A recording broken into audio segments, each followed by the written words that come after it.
नमस्कार दोस्तों, स्वागत है आपका हमारे चैनल टेल्स बाय यशु पर। यहाँ पर आपको मिलेंगी रोचक और सस्पेंसफुल कहानियाँ। अगर आपको यहाँ पर हमारी कहानियाँ पसंद आती हैं तो कृपया करके आप हमारी वीडियोस को लाइक करें, इसको अपने दोस्तों को साथ शेयर करें और साथ के साथ अपना कमेंट करना ना भूलें। अगर आप इस चैनल पर नए हैं तो कृपया करके इसे सब्सक्राइब भी करें। आपका ज़्यादा समय न लेते हुए चलो आज की कहानी को शुरू करते हैं। पिछले एपिसोड में हम सब ने सुना था कि यहाँ पर अब रोहित के पैलेस से सारे के सारे लोग ही यहाँ पर राजमहल में आ जाते हैं, जहाँ पर ये सभी अब यहाँ पर अनिका लतिका से मिलती है। लतिका भी अब अनिका को हक करती है और इधर अनिका भी अब उसे ब्लेसिंग देने लगती है। यहाँ पर ये सभी अभी एक दूसरे से मिलकर बातें करने लगते हैं। वहीं यहाँ पर स्वाति मल्होत्रा अब धनंजय के बताए हुए प्लान के अनुसार अब उसकी एक फ्रेंड का सिलिकॉन मास्क पहनकर अब पार्टी में इन्वॉल्व हो चुकी थी।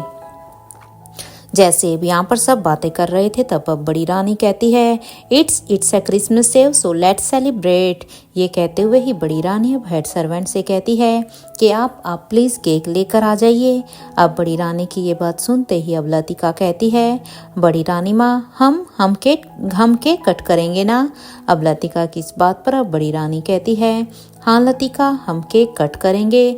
ये कहते हुए ही अब वो अपने स्टाफ से कहती है कि आप अभी वहाँ पर सभी बाकी के गेस्ट को लेकर आइए, क्योंकि अब सब केक कट करने वाले हैं। और फिर अब वो हेड सर्वेंट से कहती है कि साथ के साथ आप अब उस केक को भी लेकर आ जाइएगा, जिसे आज की पार्टी के लिए स्पेशल तैयार किया गया है।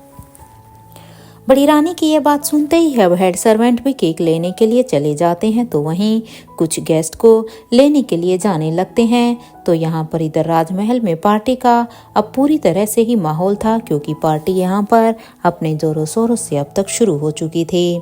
तो वहीं दूसरी तरफ इधर रॉयल प्रिजन में राजीव और महेंद्र एक दूसरे के ही साथ बैठे हुए थे, क्योंकि कविनालिशा के बताए अनुसार राजीव को भी महेंद्र के साथ ही उसी रॉयल जेल में छोड़ दिया गया था। और वो वहाँ पर दोनों ही दोस्त मिलकर अब बातें कर रहे थे। वो दोनों बातें कर रहे थे तभी अब राजीव ने, जो अभी अपने हाथ में एक बैंड पहना हुआ था, वो अब अलर्ट का साइन दे रहा था। उस बैंड के अलर्ट के साइन को देखकर अब राजीव जल्दी से अपनी जगह पर खड़ा हो जाता है। और अब राजीव यही सोचता है कि कुछ तो गड़बड़ जरूर है, जो ये बैंड इस तरह से सिग्नल दे रहा है। राजीव की इस बात पर अब महेंद्र कहता है तू क्या कह रहा है, कैसी गड़बड़? मैं कुछ समझा नहीं राजीव, क्या गड़बड़ होने वाला है और ये कैसा बैंड है? इस बात पर अब राजीव वहाँ पर जो गार्ड खड़े हुए थे अब उन्हें आवाज़ लगाने लगता है, क्योंकि इस बैंड के सिग्नल देते ही राजीव अब एकदम से ही घबरा जाता है। वो अब जल्द से जल्द यहाँ से बाहर निकलने की सोचता है कि उसे अब सब कुछ बचाना होगा। तो तभी अब राजीव की इधर आवाज़ को सुनकर अब वहाँ पर एक गार्ड उसके पास आ जाता है। और अब वो गार्ड राजीव के पास आकर कहता है क्या हुआ है, तुम शोर क्यों कर रहे हो? तुम चुपचाप अपनी जगह पर जाकर बैठो। उस गार्ड की इस बात को सुनकर अब राजीव गुलेरिया कहता है देखो, मुझे अभी आलिशा मतलब मेरा मतलब है कि रानी साहिबा से अभी के अभी मिलना है। प्लीज़ कुछ करो, मैं अभी के अभी उनसे मिलना चाहता हूँ। या आप ऐसा करो, अगर आप मुझे वहाँ पर लेकर नहीं जा सकते हो तो प्लीज़ मेरी एक रिक्वेस्ट है, आप उन्हें यहाँ पर मुझसे मिलने के लिए बुला कर लाओ, लेकिन इट्स अर्जेंट। प्लीज़ मेरी बात को सुनो। अब राजीव को इस तरह से बार बार प्लीज़ कहता हुआ सुनकर उसकी इस बात पर अब वो गार्ड कहता है देखो, रानी साहिबा इस एरिया में नहीं आती है, क्योंकि इस एरिया में ये तुम्हें भी दिखाई दे रहा है कि ये कैसा एरिया है, और आज तक तो वो इस एरिया में आई भी नहीं है, तो वो यहाँ पर नहीं आ सकती है। और वैसे भी आज तो यहाँ पर क्रिसमस डे के ऊपर अब पार्टी है, यहाँ पर एक बहुत ही बड़ी पार्टी रखी गई है और उसके खास मेहमान इस पार्टी में शामिल है। तो आज वो अपने उन वीआईपी गेस्ट के साथ बिजी है। अब उस गार्ड की इस बात पर राजीव कहता है तुम समझ क्यों नहीं रहे हो? अरे समझने की कोशिश करो। मेरे बच्चों की जान को खतरा है। मुझे बस एक बार रानी साहिबा से मिलना है। प्लीज़ प्लीज़, ये मेरी एक रिक्वेस्ट है। ये एक बाप की रिक्वेस्ट है अपनी बेटी के लिए। ये सुनते ही अब वो गार्ड, जो कि साफ साफ राजीव गुलेरिया की ऐसी हालत भी देख रहा था कि सच में वो कविनालिशा से मिलने के लिए कितना तड़प रहे थे, उसको देखकर ही साफ साफ पता चल रहा था कि वो किसी बात को लेकर बहुत ही घबराए हुए थे। अब उनकी ये बात सुनते ही वो गार्ड अब राजीव को बार बार लेकिन मना कर रहा था, क्योंकि वो भी अपनी हदों को जानता था। उसे पता था कि उसका क्या काम है। वैसे बार बार राजीव के कहने से कविनालिशा यानी कि इस देश की रानी को बार बार परेशान तो नहीं कर सकता, और वैसे ये उनके रूल के खिलाफ भी था। तो अब राजीव, उसके ना सुनने की वजह से अब राजीव उस गार्ड पर गुस्सा हो जाता है, और अब राजीव गुलेरिया गुस्से में ही अब उस गार्ड के एकदम से ही गले को ही पकड़ लेता है और अब उसे दबा देता है। और अब वो कहता है, तुम्हें मेरी बात समझ में क्यों नहीं आ रही है? अरे मैं कितना ही पोलाइटली तुमसे बात कर चुका हूँ, लेकिन तुम हो कि मेरी बात को सुन ही नहीं रहे हो। अरे इस वक्त मेरा आलिशा से मिलना बहुत ही ज़रूरी है, क्योंकि अगर अब मैं उनसे नहीं मिला तो फिर कहीं देर ना हो जाए। अभी इधर अपने साथी का ये हाल देखकर वहाँ पर मौजूद अब दूसरा गार्ड जल्दी से अब राजीव के पास आता है, और अब वो राजीव के पास जाकर अब अपने उस साथी के गले को छुड़वाना चाहता था, लेकिन राजीव गुलेरिया ने उस दूसरे हाथ से अब उसके भी गले को पकड़ लिया था, और अब उसे भी वैसे ही दबा लिया था, और अब वो उन दोनों के ही गले को दबाते हुए कहता है, मैंने कहा है ना कि मेरा आलिशा से बात करना ज़रूरी है, लेकिन तुम लोगों को तो ये शराफत समझ में ही नहीं आती है। मैं अपनी बेटी को बचाने के लिए कुछ भी कर सकता हूँ। अरे बहुत इम्पोर्टेंट है मेरा उनसे मिलना। ये कहते हुए ही राजीव गुलेरिया अब दोनों ही गार्ड के गले से अब अपनी ग्रिप को अब छोड़ देता है। तो वो दोनों ही अभी एकदम से राजीव के छोड़ने से वो वहीं पर ही जमीन पर गिर जाते हैं, और अब वो जमीन पर पड़े पड़े ही अपने गले को पकड़कर अब खांसने लगते हैं। और अब वो थोड़ा सा अब जैसे ही अब वो थोड़ा सा नॉर्मल होते हैं तो वो जल्दी से फिर से अपनी जगह पर खड़े हो जाते हैं, और अब वो उस जगह से थोड़ा सा पीछे की तरफ खड़े हो जाते हैं ताकि राजीव की ग्रिप उनके गले पर फिर से ना हो। यहाँ महेंद्र अभी राजीव की इस हरकत को देखकर महेंद्र खुद शौक में था, क्योंकि महेंद्र ने तो कविनालिशा के सामने उस राज्यसभा में कहा था कि वो अब ऐसा कुछ भी नहीं करेंगे। लेकिन राजीव का भी ये रूप देखकर अब महेंद्र को तो डर भी लग रहा था कि अगर यहाँ पर कविनालिशा को इन सब के बारे में पता चला तो फिर तो उनकी सजा कम होने के बजाय अब पनिशमेंट के अनुसार उनकी ओर भी बढ़ जाएगी, क्योंकि राजीव को ये ऐसा नहीं करना चाहिए था। लेकिन राजीव इतना पैनिक क्यों कर रहा है? लेकिन अभी इधर महेंद्र अब राजीव से ही कहता है, यार देख, मुझे नहीं पता कि हुआ क्या है, लेकिन हाँ प्लीज इस समय तू पैनिक क्यों मत कर। अरे तू इस समय पैनिक क्यों कर रहा है? शांत हो जाओ, क्योंकि ये तो तुम भी जानते हो कि शांत दिमाग के साथ ही तुम कुछ सोच सकते हो या फिर कुछ कर सकते हो। और ये कैसा बैंड है, और किसका है ये बैंड, और ये इस तरह से ऐसे सिग्नल क्यों कर रहा है? महेंद्र की ये बात सुनते ही अब राजीव गुलेरिया अपनी ही एक सोच में चला जाता है, मानो वो जैसे उस समय में ही चला गया जो बात ये इस बैंड से रिलेटेड थी। अब राजीव सोचता है कि ये जब उन दिनों उन बूढ़ों की कैद के जब वो उन दोनों बूढ़ों की कैद में था और वो दोनों ही राजीव को टॉर्चर कर रहे थे, उसी वक्त ही राजीव को थोड़ी देर के लिए होश आया था कि तभी उसने अपने हाथ की सफाई से यहाँ पर यशवंत मल्होत्रा के हाथ का ये बैंड निकाल लिया था। क्योंकि ये बात उस समय की है जब राजीव गुलेरिया को उसके पहले से ही इन लोगों ने ये समझकर कि राजीव उन्हें धोखा दे रहा है उन्हें कैद कर लिया था, और उन्हें राजीव को धोखा देने के नाम पर उन्हें टॉर्चर किया जा रहा था। तभी राजीव ने यशवंत मल्होत्रा के हाथ से इस बैंड को निकाला था। ये सुनते ही इधर अब महेंद्र कहता है कि भाई बड़ा ब्रेव है तू तो। मैं अगर तेरी जगह होता तो मैं तो अपना दम ही तोड़ देता, क्योंकि यहाँ पर अब राजीव गुलेरिया ने महेंद्र को ये सारी ही बातें बता दी थी कि ये बैंड राजीव गुलेरिया का नहीं बल्कि ये बैंड तो यशवंत मल्होत्रा का है। इधर महेंद्र और राजीव अब एक दूसरे से ही बातें कर रहे थे कि अब वो क्या करें कि तभी वहां पर एक गार्ड उठकर जेल में जो एक फ़ोन रखा हुआ था वो अब उस फ़ोन से ही अब सीधा ही रानी आलिशा से बात करने के लिए उनके नंबर को डायल कर देता है, क्योंकि अभी कुछ देर पहले ही यहाँ पर जो कुछ भी हुआ वो सारी ही बातें अब कविन आलिशा को बताना चाहता था, क्योंकि उसे भी लगा कि हो ना हो जरूर कुछ ना कुछ तो ऐसा होगा क्योंकि ये इतना पैनिक क्यों कर रहा है। इसलिए गार्ड होने के नाते उसे अपनी रानी को ये सब कुछ बताना बेहतर लगा। कुछ ही देर के बाद जब वो कॉल करता है तो अब सामने से हेलो की आवाज़ आती है, तो वो अब समझ जाता है और अब सामने कमांडर इन चीफ है, क्योंकि यहाँ पर कविन आलिशा के पास फ़ोन न लगकर ये फ़ोन अभी कमांडर इन चीफ को लगा था। और अब वो यहाँ पर वो गार्ड अब उनसे कहते हैं कि प्लीज़ जल्दी से मेरी बात हाइनेस से करवा दीजिए, या फिर उन्हें यहाँ पर लेकर आइए, इट्स एमरजेंसी, क्योंकि यहाँ पर मिस्टर राजीव गुलेरिया को उनसे कुछ ज़रूरी बात करनी है और वो बहुत पैनिक भी कर रहे हैं कि उनका हमारी हाइनेस से बात करना बहुत ही ज़रूरी है।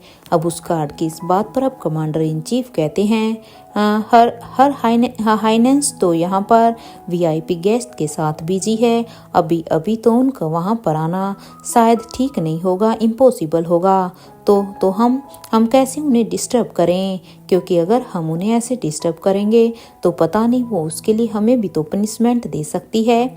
अब उसकी इस बात पर ये गार्ड कहता है इट्स अर्जेंट, अगर ये अर्जेंट नहीं होता तो मैं खुद भी उन्हें आपको ये सब करने के लिए नहीं बोलता। प्लीज़ आप एक बार कोशिश तो कीजिए। उस गार्ड की ये बात सुनते ही अब कमांडर इन चीफ कहते हैं कि ठीक है, मैं कोशिश ज़रूर करता हूँ। मैं कोशिश करता हूँ कि मैं तुम्हारी इन्फॉर्मेशन उन तक पहुँचा दूँ। ये कहते हुए ही अब कमांडर इन चीफ भी अब फ़ोन को डिस्कनेक्ट कर देते हैं।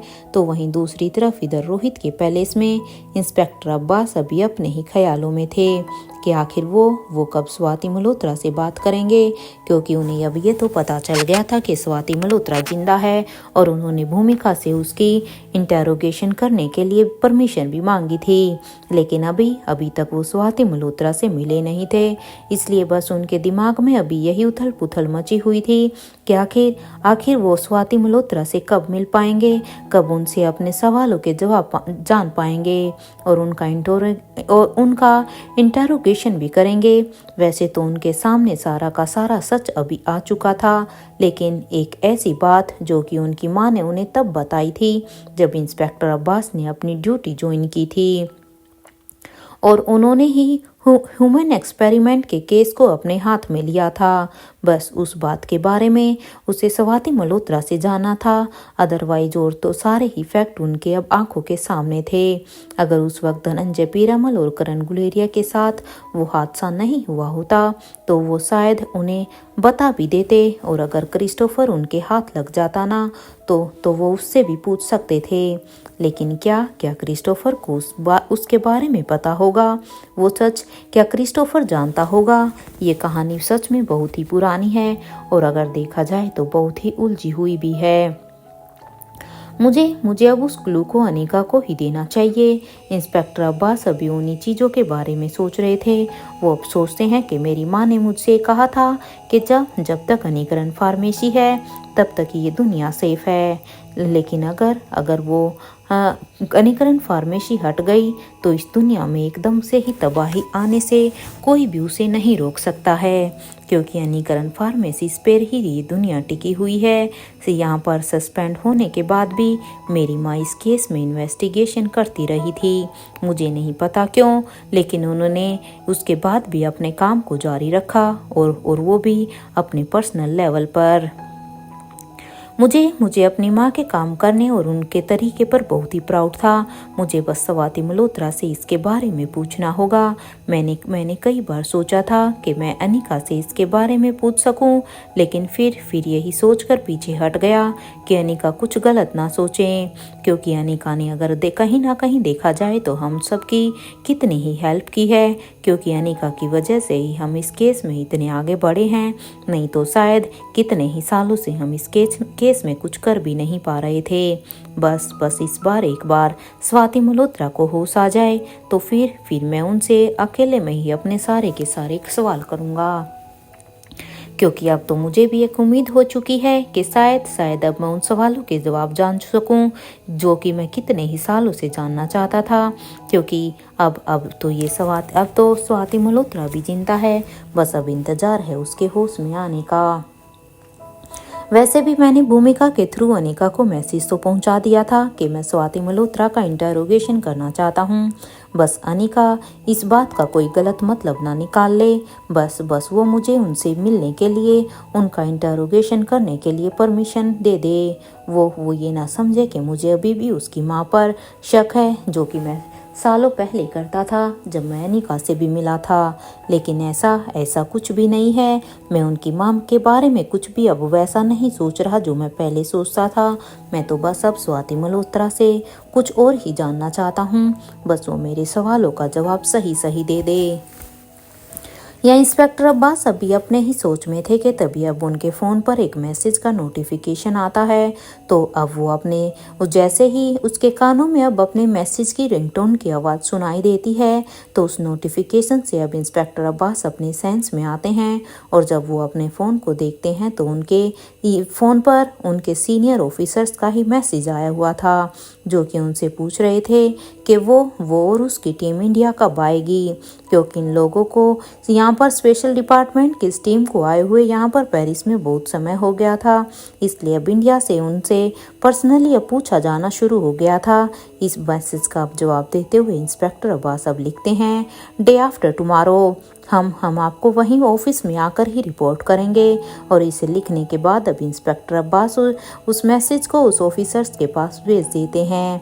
इधर इस मैसेज को सेंड करने के बाद इंस्पेक्टर अब्बास अब अपने ही ख्यालों में थे, तो वहीं दूसरी तरफ इधर राजमहल में सभी पार्टी को एंजॉय कर रहे थे, तो वहीं इधर कमांडर इन चीफ अभी कभी नालिशा को ही ढूंढ रहे थे, क्योंकि उस गार्ड के द्वारा बताई गई बातों को उसे जल्द से जल्द कभी नालिशा को बताना था। हालांकि इसमें वो एक चांस ले रहे थे, क्योंकि वो ये भी जानते थे कि अगर कभी नालिशा को ये सब ठीक नहीं लगा तो इसमें उनकी जॉब भी जा सकती है।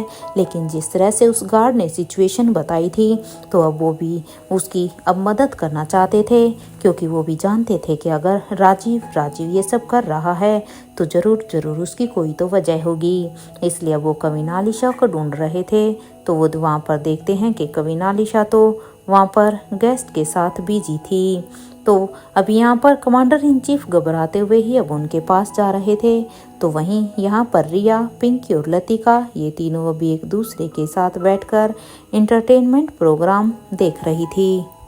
तो वहीं यहाँ पर रिया, पिंकी और लतिका ये तीनों ही अभी एक दूसरे के साथ बैठकर अभी सारे इंटरटेनमेंट को देख रही थी। तो साथ के साथ अब वो यहाँ पर केक भी खा रही थी, क्योंकि अब तक यहाँ पर सभी के द्वारा इस क्रिसमस डे के उपलक्ष्य पर यहाँ पर इस केक को कट किया जा चुका था। यहाँ पर सभी ही अभी एक दूसरे के साथ एंजॉय कर रहे थे। तो वहीं क्रिस अभी अपनी माँ से कहता है, ये तो बहुत ही बिजी रहती है माँ, बिल्कुल अनिका दीदी की तरह।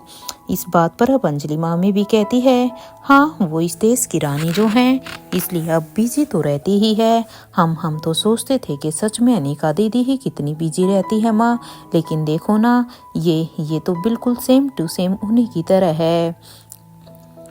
देखो ना, हमसे भी ज्यादा वक्त के लिए बात नहीं की है इसने। अब इस पर अंजलि मामी भी हाँ में अपना सिर हिला देती है और कहती है, हाँ मैं भी यहाँ पर कब से हूँ, मेरे से भी इसकी ज्यादा बात नहीं हुई है। अब इस बात पर अब क्रिस कहता है, माँ आलिशा दी ने मुझसे ये पूछा कि मुझे क्या पसंद है, तो मैंने तो कह दिया कि मुझे कार रेसिंग बहुत ही पसंद है। आपको पता है, उन्होंने अपने स्टाफ से कहा है कि वो मुझे उनकी कार की कलेक्शन दिखाएं। अब इस बात पर अब अंजलि मामी कहती है, ये तो बहुत ही अच्छी बात है। वैसे वो रिश्तों को अच्छी तरह से निभाना जानती है। भले ही वो एक देश की रानी है, लेकिन वो डाउन टू अर्थ है। ये तो मुझे उसके व्यवहार से ही पता चल गया था। या अंजलि मल्होत्रा भी क्रिस से ही बातें कर रही थी लेकिन अब उनकी नज़र तो यहाँ पर राजीव को ही ढूंढ रही थी, क्योंकि अंजलि मल्होत्रा अच्छी तरह से जानती थी कि यहाँ पर आलिशा ने राजीव को राजमहल में ही रखा हुआ है, लेकिन अभी तक वो उसे यहाँ पर दिखाई नहीं दे रहे थे। यहाँ पर जब उन्होंने राजीव दिखाई नहीं देता है तो अब वो अपने मन में ही सोचती है कि उन्हें एक बार राजीव के बारे में उसे आलिशा से ही पूछना चाहिए कि आखिर राजीव कहाँ पर है। वो उन्हें पार्टी में कहीं पर भी दिखाई क्यों नहीं दे रहे, क्योंकि अब तक यहाँ पर अंजलि मल्होत्रा को ये नहीं पता था कि राजीव गुलेरिया को यहाँ पर महेंद्र के साथ ही रोहिल जेल में डाल दिया गया है। ये सब सोचते हुए ही अंजलि मामी अभी आलिशा के पास जाने लगती है। यहाँ पर इधर रोजी अभी धनंजय के हाथ को पकड़कर कहती है, Dhananjay, such a long time I meet you and thanks for inviting me. इधर ये सुनते ही अब धनंजय पीरामल भी अभी स्वाति यानी कि उस रोजी यानी अपनी दोस्त से कहते हैं, लेट्स डांस। इस बात पर अब स्वाति कहती है, श्योर व्हाई नॉट। यहाँ पर अब धनंजय पीरामल और स्वाति मल्होत्रा दोनों ही अब स्टेज पर जाकर अब डांस करना शुरू कर देते हैं। इधर इन दोनों को इस तरह से एक दूसरे के साथ डांस करता हुआ देखकर आयशा अब थोड़ा सा अनकंफर्टेबल हो जाती हैं, क्योंकि आयशा मारवा तो खुद नहीं जानती थी कि ये कौन है। यहाँ भी करण गुलेरिया की आंखों में भी अब जलन साफ साफ दिखाई दे रही थी, क्योंकि स्टेज पर डांस तो धनंजय और स्वाति मल्होत्रा कर रहे थे, लेकिन इधर आयशा और करण इन दोनों के चेहरे पर जलन साफ साफ दिखाई दे रही थी। तभी जब उनकी नज़र अब आयशा पर गई तो वो अब आयशा से कहने लगे, क्या तुम मेरे साथ डांस करोगी, क्योंकि अब करण से भी उन दोनों को देखा नहीं जा रहा था। इसलिए करण गुलेरिया ने भी अब आयशा मारवा को साफ साफ डांस करने के लिए ऑफर कर दिया। करण गुलेरिया की इस बात पर अब आयशा मारवा कहती है, अगर स्वाति होश में होती तो जरूर करती मैं आपके साथ, लेकिन अब वो होश में नहीं है और उसके एब्सेंट में मेरा इस तरह से आपके साथ डांस करना मुझे बिल्कुल भी अच्छा नहीं लग रहा है। सॉरी। अब आयशा मारवा की ये बात सुनते ही जहां एक तरफ करण गुलेरिया को बहुत ही बुरा लग रहा था, तो वहीं उन्हें अब आयशा मारवा की सोच पर भी काफी प्राउड फील हो रहा था कि सच में वो कितना अच्छी तरह से सोच रही थी। लेकिन इसके बाद भी अब वो आयशा मारवा के साथ डांस तो करना ही चाह रहे थे, क्योंकि भले ही आयशा मारवा ये नहीं जानती थी कि ये कोई रोजी नहीं बल्कि स्वाति मल्होत्रा ही है, लेकिन करण तो ये बात अच्छी तरह से जानते थे, क्योंकि जो फील यहाँ पर आयशा मारवा और करण गुलेरिया कर रहे थे वो फीलिंग अब वो धनंजय पीरामल और स्वाति मल्होत्रा को भी करवाना चाहते थे। उन्हें पता था कि धनंजय को कैसे जलाया जा सकता है, इसलिए वो अब हार मानने वाले नहीं थे। वो भी कुछ सोच ही रहे थे कि तभी अब उनकी नज़र सामने खड़े हुए उधर किशन मल्होत्रा पर जाती है। जैसे ही उनकी नज़र अब वहां पर गई तो अब उनके दिमाग में अब अचानक से ही एक आइडिया आ जाता है। तो अब करण गुलेरिया अब किशन मामा के जल्दी से पास जाकर कहते हैं, तुम खड़े क्यों हो, एंजॉय क्यों नहीं कर रहे हो। करण गुलेरिया की इस बात पर इससे पहले कि किशन मामा कुछ भी जवाब देते कि तभी वहां पर करण गुलेरिया की नज़र अब लंदन के प्रेसिडेंट पर जाती है। तो वो अब उन्हें देखते हैं कि वो आयशा से डांस करने के लिए रिक्वेस्ट कर रहे हैं। तो वहीं इधर दूसरी तरफ आयशा मारवा जानती थी कि उनके सामने जो शख्स है वो कौन है, क्योंकि वो अच्छी तरह से जानती थी कि ये लंदन के प्रेसिडेंट है। इसलिए अब वो हाँ में अपनी पलकों को झपका देती है, क्योंकि वो जानती थी कि अगर वो उन्हें डांस करने से मना करेंगी तो हो सकता है कि इन्हें बुरा लगे, क्योंकि ये राजमहल के खास गेस्ट थे। इसलिए अब उनके पास कोई ऑप्शन भी नहीं था उन्हें मना करने का, और वो अब अपने एक हाथ को प्रेसिडेंट के हाथ में डांस करने के लिए दे देती है। और इधर जैसे ही आयशा मारवा उस प्रेसिडेंट के हाथ में अपना हाथ देती है तो वो दोनों अभी साथ में ही स्टेज की तरफ बढ़ जाते हैं, और स्टेज पर जाने के बाद वो दोनों एज ए कपल डांस करने लगते हैं। आयशा मारवा और उस लंदन के प्रेसिडेंट को इस तरह से डांस करता हुआ देखकर तो अब करण गुलेरिया भी अब मन ही मन में ऊपर वाले को थैंक यू कह रहे थे, क्योंकि जो काम करण गुलेरिया चाहते हुए भी नहीं कर पा रहे थे वो यहाँ पर उनकी तरफ से वो काम यहाँ लंदन के प्रेसिडेंट ने कर दिया था। क्योंकि वो भी जिस तरह से करण गुलेरिया को उन दोनों को डांस करते हुए जलन हो रही थी, इसलिए करण ने भी सोच लिया था कि वो धनंजय को भी इस चीज का आभास करा कर रहेंगे। और फाइनली भगवान ने उसके मन की सुन ली। इधर करण गुलेरिया भी यही सोच रहे थे कि कमाल है, मेरे बिना कुछ किए ही सब कुछ मेरे प्लान के अकॉर्डिंग हो गया है। अब देखता हूँ कि ये धनंजय का कैसा रिएक्शन होगा। यहाँ करण गुलेरिया अभी अपनी ही सोच में थे कि तभी उनके पास वहाँ पर अब रेखा मौसी आकर खड़ी हो जाती है, और अब रेखा मौसी उनसे कहती है कि आप दोनों में से किसी ने अंजलि को देखा है क्या। अब रेखा मौसी की इस बात पर अब किशन मामा कहते हैं अभी तो यहीं पर ही थी शायद, क्योंकि अभी तक तो यहीं थी और वैसे वो कहाँ जा सकती है, तुम देखो यहीं कहीं ही होगी। यहाँ पर ये सभी अभी बातें ही कर रहे थे कि तभी अब करण गुलेरिया अब फिर से रेखा मूर्ति से कहते हैं आप किशन के साथ डांस क्यों नहीं कर रही हैं प्लीज। इस बात पर अब किशन मामा करण गुलेरिया को ही देख रहे थे कि आखिर वो क्या बोलना चाह रहे हैं, क्योंकि जब करण गुलेरिया ने रेखा मूर्ति को ये सब कहा तो किशन मल्होत्रा ने इस बात को सुन लिया था। तो वहीं अब करण गुलेरिया अब किशन मामा और रेखा मूर्ति का हाथ एक दूसरे के हाथ में देकर इधर डांस फ्लोर पर भेज देते हैं, और वो भी यही सोचते हैं कि आखिर ये अंजलि कहाँ गायब हो गई है, मुझे स्वाति को जलाना है। वो यही सोच रहे थे कि तभी अब उसकी नज़र सामने से लतिका के साथ आ रही बड़ी रानी पर जाती है। तो वहीं रिया अब अपने नानू का हाथ पकड़कर अब उनसे कहती है नानू आपको बड़ी रानी के साथ डांस करना होगा। अब रिया की इस बात पर अब करण गुलेरिया कहते हैं मेरी लिटिल एंजल तुम्हें पता भी है कि वो कौन है। इस बात पर अब रिया कहती है कि हाँ मुझे नानू अच्छी तरह से पता है, ये मेरी बेस्ट फ्रेंड प्रिंसेस लतिका की नानी माँ है। भला मैं ये कैसे भूल सकती हूँ, और वैसे भी मेरे नानू किसी किंग से कम थोड़ी ही ना है। अगर ये यहाँ की रानी माँ है तो मेरे नानू भी कोई कम किंग से कम नहीं है। यहाँ रिया भी अपने नानू का हाथ पकड़कर अब अपने नानू के हाथ को बड़ी रानी की तरफ लेकर जाने लगती है। तो वहीं प्रिंसेस लतिका अभी बड़ी रानी से रिक्वेस्ट करती है कि सच में बहुत हो गया है, गेस्ट को अटेंड करना बड़ी रानी माँ, अब प्लीज चलिए थोड़ा सा आप भी इंजॉय कीजिए। यहाँ पर बच्चों की बात को मानकर बड़ी रानी और करण गुलेरिया अब दोनों ही साथ में डांस करने के लिए तैयार हो जाते हैं। हालांकि ना तो बड़ी रानी ये सब करना चाहती थी और ना ही करण गुलेरिया, क्योंकि करण गुलेरिया भी उनके ओहदे को अच्छी तरह से जानते थे और वो उनके ओहदे की रिस्पेक्ट भी करते थे। लेकिन अब बच्चों की जिद के सामने उन दोनों के पास कोई ऑप्शन नहीं था और वो दोनों भी अभी साथ में डांस करने लगते हैं। तो वहीं बाकी सभी भी अब इनके डांस को अब इंजॉय करने लगते हैं। लेकिन यहाँ पर अनिका भी अपनी ही सोच में थी। यानिका के दिमाग में अभी भी यही सब चल रहा था कि आखिर इंस्पेक्टर अब्बास को उनकी माँ से क्या इंटेरोगेशन करना है, क्योंकि जब भूमिका ने अनिका को इसके बारे में बताया तो तब से ही अनिका के दिमाग में यही सब कुछ चल रहा था। अब वो यही सोचती है कि जब सब कुछ क्लियर हो चुका है, उस वक्त जो कुछ भी हुआ था, तो फिर अब इंस्पेक्टर अब्बास को क्या ही पूछना है माँ से। क्या इंस्पेक्टर अब्बास कन्विंस नहीं हुए थे क्या उस वक्त? लेकिन उस वक्त तो ऐसा लग रहा था कि उन्हें माँ से कोई भी प्रॉब्लम नहीं है, क्योंकि जिस तरह से सारे ही की सारी बातें खुली उसके बाद तो जहाँ तक मुझे लगता है कि उनके मन में माँ के नाम से कोई सवाल ही नहीं होना चाहिए।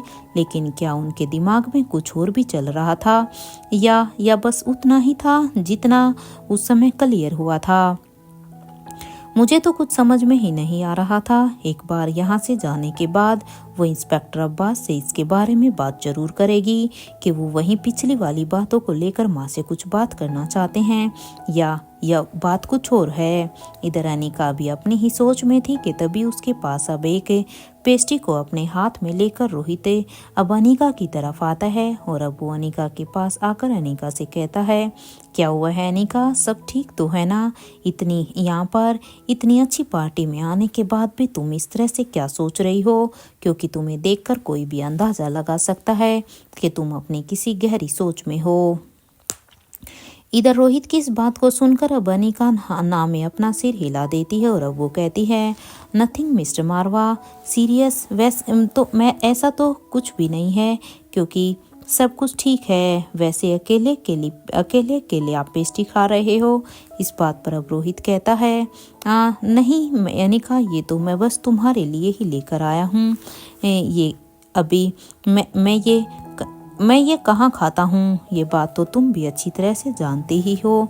इधर अनिका भी अब रोहित के हाथ से अब उस पेस्ट्री को लेकर अब उसकी एक बाइट करती है और कहती है, wow mister Marwa, nice, it's a French pastry. Anika की इस बात पर अब रोहित कहता है, लगता है कि कैटरिंग पापा ने डिसाइड की है।